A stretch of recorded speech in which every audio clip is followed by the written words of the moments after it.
আওয়ামী লীগ সরকারের সময় ভালো ছিলেন না এখন ভালো আছেন? এখন কোনো ক্রমেই ভালো নাই।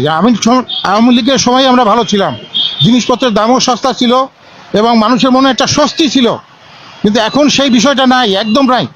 মানে এখন কি কি সমস্যা মনে করছেন? এখন জিনিসপত্রের দাম, এখন সেই পুরানো আলু 80 টাকা করে কিনতে হচ্ছে। পুরানো আলু যেটা এখন মিষ্টি হয়ে গেছে সেটা 80 টাকা করে কিনতে হচ্ছে। এটা কিভাবে সম্ভব? এই সময় তো সেটা 25 টাকা 20 টাকা থাকার কথা।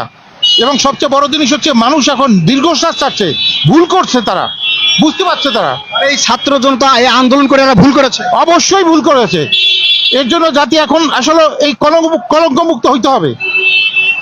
ছাত্র জনতার যে আন্দোলন করে যে সরকারটা নিয়ে আসছে এটা ভুল করেছে মনে করছেন? রিটার্নিং সরকার ভুল করছে, তাদের যা করার দরকার তা না করে তারা কোনটার নাম পরিবর্তন করবে, কারে রাজনীতি করতে দিবে, এটা তাদের কাজ না।